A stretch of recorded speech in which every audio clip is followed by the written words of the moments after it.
Bismillahirrahmanirrahim. Assalamualaikum warahmatullahi wabarakatuh. Waalaikumsalam warahmatullahi wabarakatuh. Selamat pagi kami ucapkan kepada dosen di 4 dan kepada teman-teman yang berkesempatan hadir pada pagi hari ini. Dan tak lupa kami ucapkan terima kasih kepada Pak dosen yang telah memberikan kami kesempatan untuk menyampaikan presentasi kami tentang Pancasila sebagai sistem filsafat. Sebelum lanjut kami memperkenalkan diri terlebih dahulu. Perkenalkan, nama saya Sadam Husseini sebagai pemateri dengan nomor induk mahasiswa E1M022072 dan anggota saya pertama Nabila Fitriah dengan NIM E1M022088, kemudian yang kedua Kurnia Lestari dengan NIM E1M022011, kemudian Ira Kurniati dengan NIM E1M022083, kemudian yang terakhir Iratul Am dengan NIM E1M022038. Jadi dalam pembahasan kali ini ada 5 rumusan masalah atau topik permasalahan yang akan kami sampaikan. Pertama, konsep dan urgensi Pancasila sebagai sistem filsafat.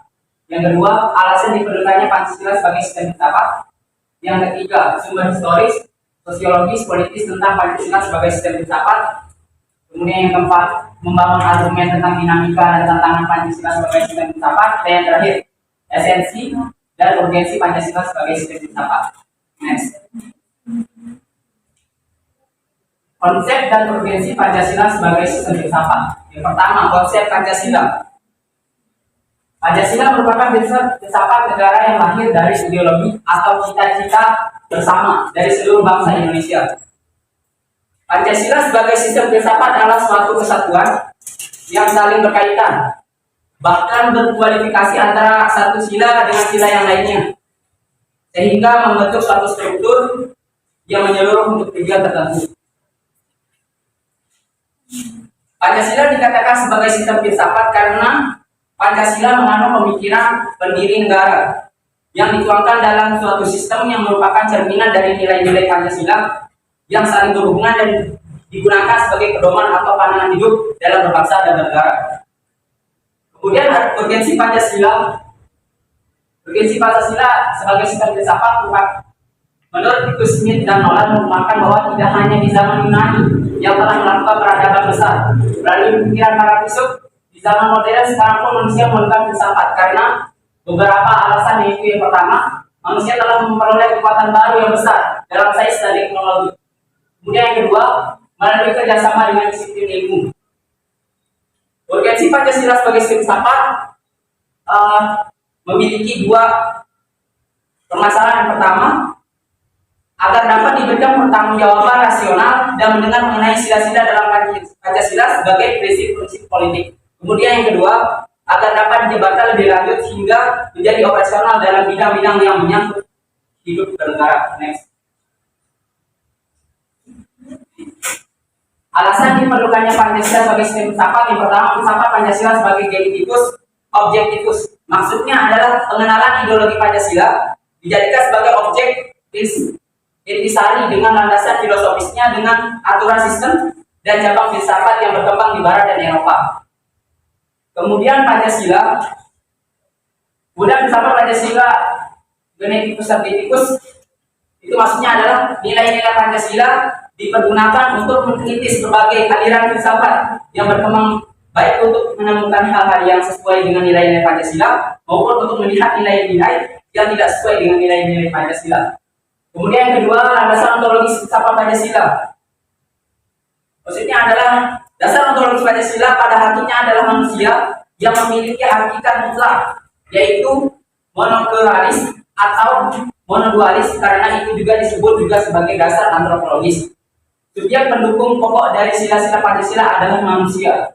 Kemudian yang ketiga, landasan epistemologis filsafat Pancasila.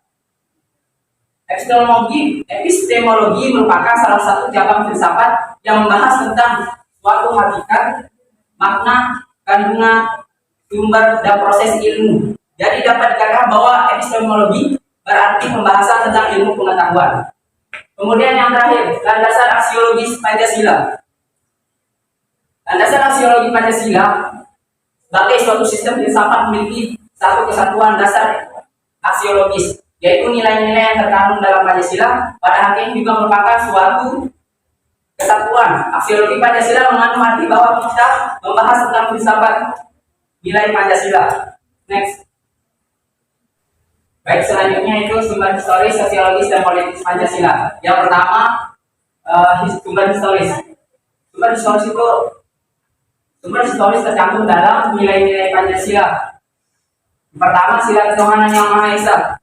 Tuhan telah menyerah dalam ruang publik Nusantara. Hal ini dapat dibuktikan dengan masih berlangsungnya sistem penyembahan dari berbagai kepercayaan dalam agama-agama yang hidup di Indonesia. Agama memiliki peranan yang sentral dalam mendefinisikan instansi sosial.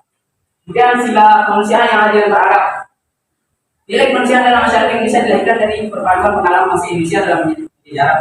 Bangsa Indonesia sejak dahulu dikenal sebagai bangsa maritim, telah menjelajah ke berbagai penjuru Nusantara. Dunia hasil pembara itu membentuk karakter bangsa Indonesia yang kemudian oleh Soekarno disebut dengan istilah internasional atau kemanusiaan. Kemudian yang ketiga, sila persatuan Indonesia. Kebangsaan Indonesia merefleksikan suatu kesatuan dalam keragaman serta kebaharuan dan keislaman. Indonesia adalah bangsa majemuk paripurna yang mengajukan karena kemakmuran sosial, kultural, dan teritorial dapat menyatu dalam suatu komunitas politik kebangsaan Indonesia. Kemudian yang keempat, sila kerakyatan yang dipimpin oleh hikmat, kebijaksanaan dalam permusyawaratan perwakilan. Artinya ada demokrasi sebagai bentuk pemerintahan dari rakyat oleh rakyat dan untuk rakyat. Kemudian yang kelima, keadilan sosial bagi seluruh rakyat Indonesia. Artinya itu masyarakat adil dan makmur adalah impian kebahagiaan yang telah berkobar ratusan tahun namanya dalam dada keyakinan bangsa Indonesia. Sejarah mencatat bahwa bangsa Indonesia dahulunya adalah bangsa yang hidup dalam keadilan dan kemakmuran. Kemudian yang kedua, sosiologis. Sosiologis terbagi menjadi dua kelompok. Yang kelompok pertama menyatakan bahwa Pancasila sebagai sistem filsafat yang sudah dikenal oleh masyarakat Indonesia dalam bentuk pandangan hidup way of life, terdapat dalam agama, adat istiadat, dan budaya berbagai suku bangsa di Indonesia. Kelompok dua menyatakan bahwa masyarakat ilmiah akademis yang memahami Pancasila sebagai sistem filsafat dengan teori yang bersifat akademis. Kemudian yang terakhir yaitu politis. Politis juga memiliki dua kelompok. Kelompok pertama menyatakan bahwa meliputi wacana politis tentang Pancasila sebagai sistem filsafat pada sidang BPUPKI. Sidang PPKI dan Kuliah Umum Soekarno 1958 dan 1959 tentang pembahasan sila-sila Pancasila secara filosofis. Kemudian kelompok dua menyatakan bahwa mencakup berbagai argumen politis tentang Pancasila sebagai sistem filsafat yang disuarakan kembali di era reformasi dalam pidato politik. Next. Kemudian lanjut, dinamika dan tantangan Pancasila sebagai sistem filsafat. Dinamika Pancasila sebagai sistem filsafat terbagi menjadi dua. Yang pertama, era pemerintahan Soekarno. Era pemerintahan Soekarno kita bahwa Pancasila sebagai sistem filsafat dikenal dengan istilah filosofis Grand Slate. Soekarno memikirkan perihal kemerdekaan bangsa Indonesia.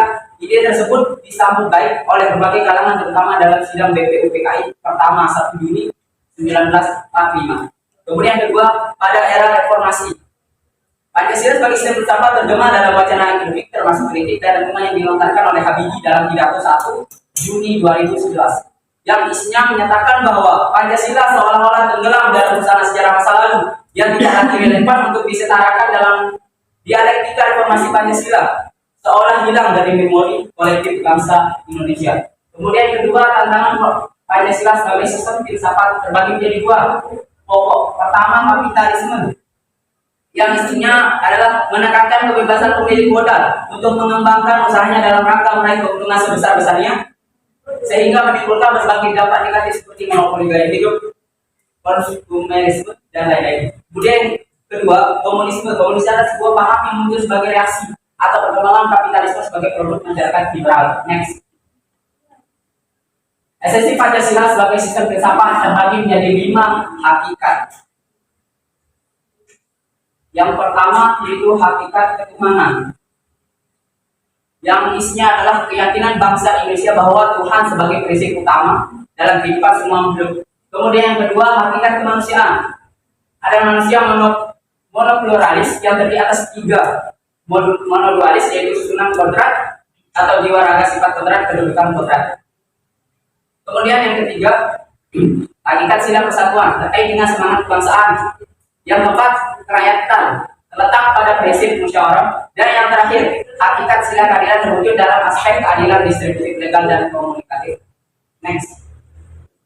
Kemudian yang terakhir itu urgensi Pancasila sebagai sistem filsafat terbagi menjadi 4 pokok. Yang pertama, dapat memulihkan harga diri bangsa Indonesia sebagai bangsa yang merdeka untuk kemajuan bangsa baik secara materi maupun spiritual. Kemudian yang kedua, dapat membangun pemikiran dari nilai-nilai bangsa Indonesia sehingga mampu menghadapi ideologi dunia. Kemudian yang ketiga, dapat menjadi pijakan untuk menghadapi tantangan globalisasi.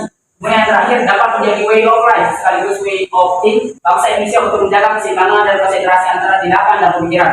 Sekian presentasi dari saya, Kelompok 5. Assalamualaikum warahmatullahi wabarakatuh.